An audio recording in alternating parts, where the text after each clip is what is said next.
Yes, you can. A podcast for high achievers. Hi, I'm Tammy North. I'm the owner of the Genuine Driven Women brand of businesses. The goal of this podcast is to help you become the best that you can be. Don't ever doubt the power you have to make the world a better place. Yes, you can make a difference.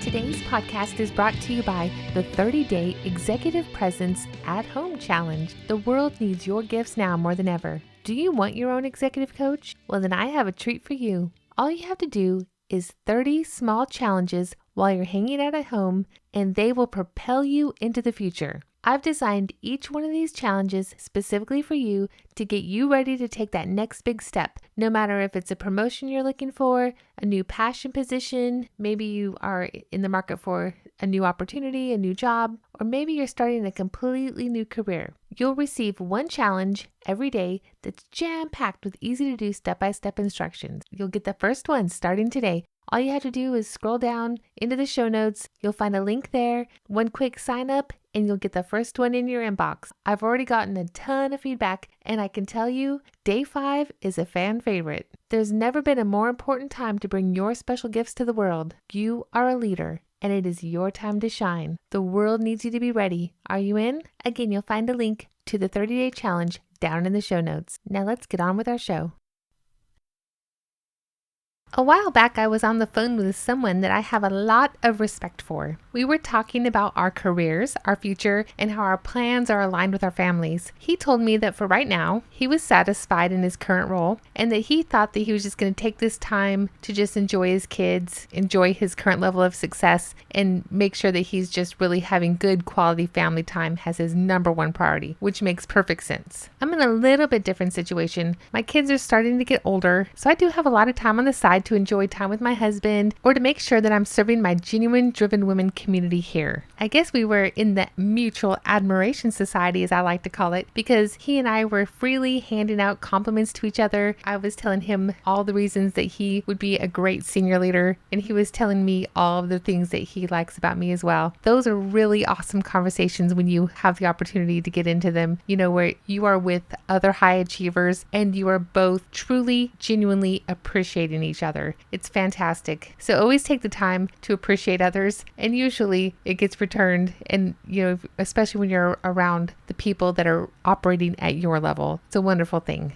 One thing he said to me that day that I never really realized that people thought about me was this. He said that a while back, he had been part of a group of people that I was briefing, and it was a pretty large group with people who were at a fairly senior level across the entire Navy, and they were grilling me with questions about my program. They were talking to me about the schedule, about the budget. They were asking me why certain functions or capabilities were available or when they would be available and why not sooner. It was one of those kind of conversations where you're talking to the customer and the customer wants what they want and you're trying to meet it, and it's sort of that push and pull between the budget and the schedule and the capabilities, and that can go wrong very quickly if the customer doesn't have faith that you are actually doing all you can do to meet their needs. And you know how it is when you get in a really large group and people are really grilling you, that a couple of people take the tone and it's a little negative, and that's their decision to go that way. I understand where it comes from.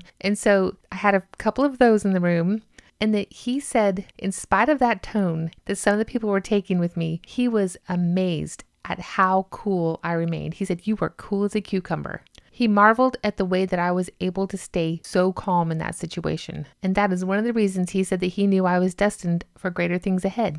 And I know that in many cases, I am able to remain cool and calm under pressure. I'm not perfect. I have my moments. I get nervous just like everybody else. But through the years, and as I've gotten to a more senior level, it has gotten much easier to remain cool and calm. So have you ever marveled at how calm some other people can appear in the midst of crisis or high pressure situations? Have you ever felt nervous in those situations or got kind of jumbled up in your brain because of all of the heat you're taking from a crowd? Maybe it's just some simple terror or fright that you feel terror is probably a strong word, but it feels like that in the moment. When your nerves kind of get fired up. Have you ever been in, let's say, a board meeting or a staff meeting, and your boss looks at you out of nowhere and asks you a direct question that you were not expecting, and one that was maybe a little difficult to answer? How do you feel when that happens? In a lot of cases, your natural response might be the whole fight or flight response. That's natural. It's a biology. And it's that exact feeling that's kept us alive for thousands of years as we have evolved into the beautiful humans we are today. But I have good news for you. You can train yourself to remain calm under pressure.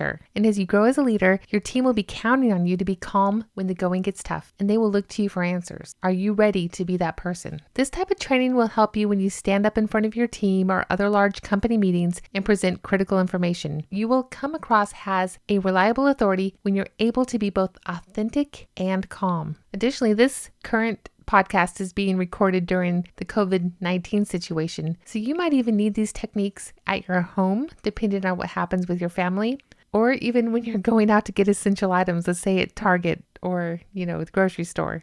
You never know what's going to happen. You never know what other kind of situations you'll get yourself in. It could be an emergency situation, a car accident, or something else. And you will be more effective in all of those situations if you are able to remain calm under pressure. When you train yourself to remain calm, you will make much better decisions. And that'll help both you in your career as you grow, but it can also help you and your family across your entire life. So this is a very critical skill, and you should definitely invest time and effort into making sure that you are growing in this area. So today we're going to talk about a few techniques that you can use to start training yourself to become calm when it really counts. A few things you can do is when something happens that causes you to have that fight or flight response, first, train yourself to take a deep breath. You don't have to give an immediate response in most cases, maybe not even in life or death situations. Take a deep breath, exhale, and then decide what you're going to do. If you're in a meeting and it's something like your boss asks you a direct question you weren't planning on, just be thankful he's not a real wild animal and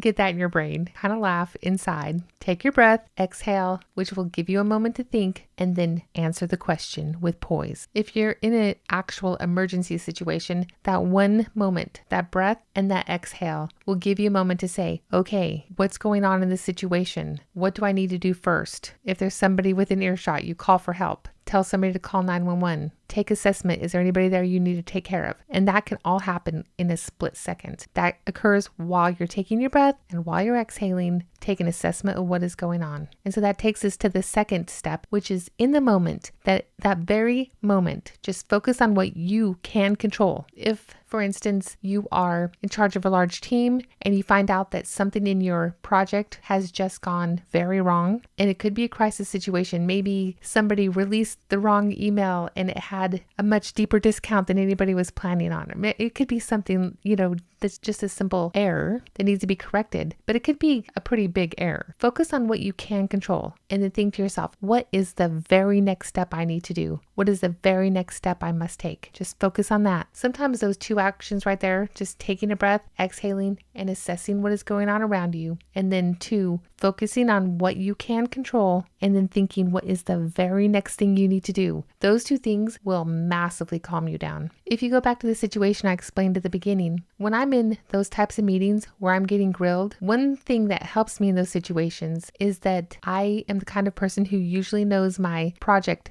back and forth. I know it from the top to the bottom. I know the details. I know the people. I know the schedule. I know my budget. I know my budget across the years. Pretty much no matter what question somebody asks me, I will have some type of legitimate response. Occasionally I have to take a moment to think about it, but if I just let myself think, the information will come to me and I can respond. And that's an example of these two steps right here. There is some kind of foundation work that needs to go on to keep yourself calm. It's hard to keep yourself calm when you don't know what's going on. It is hard to keep yourself calm when you don't have things in control. It's hard to be calm when things are a big disaster behind the scenes. But when you have things under control, when you know your team, when you know your tasks, and when you really know what the plan is, sometimes you just need a minute to recall, but it's very easy to remain calm. the more in control you have your entire situation. If something starts going wrong, let's say you just found out that you had a major budget cut to your program. Don't start thinking to yourself, oh, they're going to cancel my project. I'm going to have to let half my team go. I expect that some of you have had this exact situation occur during the COVID-19 times, where due to the strict social distancing that's been going on, many businesses were forced to close their doors, and they have choices at that point to the beginning or middle of March, the beginning of March, when the COVID-19 regulations started rolling out, requiring all non-essential businesses to close. If you were the owner of one of those businesses, especially if it was a small business, I guess it doesn't even matter what kind of business, if you were the owner of any of those businesses and COVID-19 occurred, and now you had to have all your employees working off-site, or perhaps your product or service is not something that could be offered from online or teleworking situations. In that moment, the owners of those companies, the leadership of all those companies had decisions to make. And the very moment they heard, no, this is real, the president, the governor, whomever is shutting down this sector of businesses because of COVID-19, and your business has now been deemed non-essential. What did they do? At that moment, you can't start thinking, oh, I'm going to lose my business completely. It's going to be lost. I'm going to have to let everybody go. I'm going to have to declare bankruptcy. I don't know. There's all types of things you could think at that moment. So you could think of all the bad things, all the possible bad features that are about to occur. And the possibilities are endless when you start doing that. And if you start thinking like that about all the bad things that can occur, you will freeze and you will not be able to act. So then I refer you back to the second step, which is in the moment. That moment, just focus on what you can control. Okay, what can you do first? You can talk to your team. You can reassure them. You can let them know that you're going to do everything you can do, and you're looking for their feedback on how you can pivot the business, that you will do everything you can to get them back on site as soon as possible, as soon as the regulations are lifted, that you're open to their feedback on ideas of how the business can pivot, that you're going to work with many of them to allow them to work from off-site to telework, etc. These are the kind of things you can do. Those are things you can control at that moment. And then from there, you can go on working with the team to come up with a better strategic plan given the situation and how you can pivot going forward. So again, don't allow yourself to think about all the bad things that could happen. You have to stop yourself and just focus on the next step and allow yourself to take a breath, and then you can work out a plan to deal with what has just gone wrong. The fourth step is that in your journal, I want you to make a list of extremely stressful situations that you've navigated very well in the past. Some examples might be a high-powered presentation like the one I was just explaining to you at the beginning, maybe some type of business negotiation, maybe it was a financial negotiation of some type that was personal related, the sale of a house, the sale of a car, I don't know, something that you really felt, wow, that was, that guy was intense, but I dealt with him and I stayed calm and I won. Things like that happen in your personal life occasionally. And if you have those stories, that's a good example. Maybe really big projects that you've completed in the past that were really stressful for some reason, but you ended up navigating through it and it worked out well. It could be something like a really bad divorce, like a breakup with some really intense situation that didn't go well, but you ended up managing your way through it, remaining calm. It could be other, emotionally charged family discussions or other things that you've handled really well, that you were able to remain calm in spite of whatever else was going on around you. A lot of people do have those types of situations in their past. And no matter, you can use those situations and I always say you can learn the good and the bad from every situation you're in. And even if some of those types of situations were really challenging aspects of your past, you can use the skills you learned at that time in order to apply them to different challenges you have now that might be nothing like those, but yet you develop some way of remaining calm under pressure. If you can remember that you were able to survive that, you can definitely handle this stressful brief that you're about to go to. Maybe you have actually been in a serious crisis or some type of emergency situation where you were actually the voice of reason, where you were the calm one. You were the one who everybody looked at, and you were the one that was responsible for leading a group of, 1, 2, 5, 10 people through something very scary. Those would be great examples. Make a list of those things. I was actually thinking about it the other day. There was something else I was going through, and I thought about some situations that I had gone through that related to that experience. And I was just sitting outside in the sunshine thinking, and I realized that as I really thought, there were entire periods of my life, like 2 to 3 year periods of time, where when I'm thinking about my current strengths or skill sets, they actually came from periods of time back there that I don't think about very often. But when I actually stop and think about those periods of time, maybe certain Navy commands I was at or other things, that I realized those were some very stressful situations at that time that I was able to get through. And even though I don't think about them very often, they are responsible for who I am today. And if I think about those situations, there are some surprising experiences that I did have that I was able to navigate. And they may or may not have been as big as the ones I'm navigating now, but it was still at that time a challenge for me, and I got through it. And so that's what I'm talking about. Try to find those kind of experiences. Really think back to the periods of time that you don't think about very often. And that's what this journal entry will be good for. It will remind you of some things that you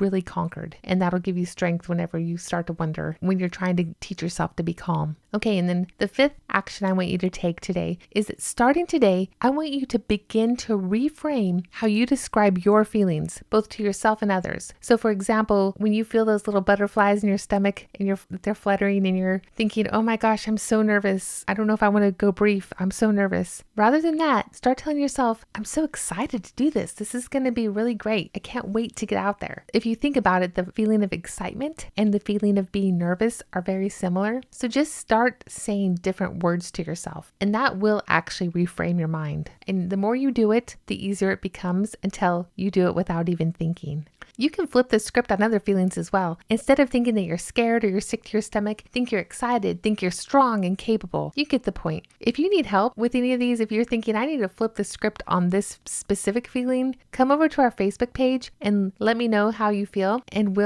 me and everybody else there will help you think of better ways to frame it. I think that's one way we can really help each other, because sometimes when you're stuck in the moment, it's hard for you to think of how can I reframe this, and I need to find a different way to think to myself in order to keep moving forward. You can do this, and we're here to help. For the sixth action, when you have an experience that you wish you would have handled better, I want you to take the time afterward to reflect upon it in your journal. So let's say you do have a moment where you're briefing senior leaders and then it didn't go very well and you were very nervous. I have a situation. I actually had an opportunity to go speak at a pretty large technology conference, and I got a little more nervous than I expected I would, even though I've done that type of thing many times in the past. But there was one specific one I got nervous at, and I don't know why. And so after the fact, I went and I sat down and I just wrote out a few reasons of why I thought that I may have been nervous there, even though many other times I've done the exact same thing and did a great job. So this is what you can think about. Why did you feel the way you felt? Maybe there was somebody specific in the room that made you a little more nervous. Maybe you hadn't prepared well enough. Maybe you were feeling insecure. Maybe you didn't feel well. Maybe you didn't eat well enough. Maybe there's all types of these things. Maybe you didn't sleep well the night before. If you take the time afterwards to reflect on what went wrong and what could have gone better, and maybe some ideas of what you could do next time to calm yourself down in the moment, that will really help you for the next experiences as you go forward. And for the seventh action, again, when you have an experience that you wish you could have handled better, take the time to talk to somebody that you trust about the experience and bounce ideas off them for how you could improve the situation in the future. A lot of times if you explain what happened to somebody you trust, a friend, a colleague, whatever, and just kind of explain your feelings and what occurred, that they're going to give you some feedback as well. And I think that that kind of conversation can really improve the situation in the future. There's other things you can do, for instance, making sure that you put yourself in these positions more often so that it just becomes kind of normal. I think that that's partly why I'm able to be calm in most situations with very senior leaders in very intense situations. I've had a lot of exposure to that at this point. So it gets easier the more you do it. So I would highly suggest taking opportunities, being brave, being courageous, and making sure that you're in positions that cause you some mild amount of stress, the kind of stress that's good, the good stress, the growth stress, and get yourself in these situations more often. And the more you do it, the more you'll gain confidence and the calmer you will appear as time goes on. And even if you have one of these bad experiences in these situations, don't linger on the issue. Just keep moving forward. The more you do it, the better it'll become. The ability to remain calm under pressure while connecting with your audience or team in a very authentic manner will demonstrate your executive presence more than almost any other action you take. Remaining calm under pressure is a critical skill. I want to celebrate your wins. If you go down in the show notes, you'll find all the ways to contact me. And my favorite way for the podcast podcast would be if you would call and leave a voicemail and tell me the strategies that you use to remain calm under pressure. I would love to hear some of your feedback on that. And if you have some stories about when you were or were not calm, that would be great as well. We'd love to hear anything specific that has helped you in the past, and then we'll share it so we can help others. I look forward to hearing from you. You can connect with us on Facebook at Genuine Driven Women, or to learn more about what we offer, check out genuinedrivenwomen.com.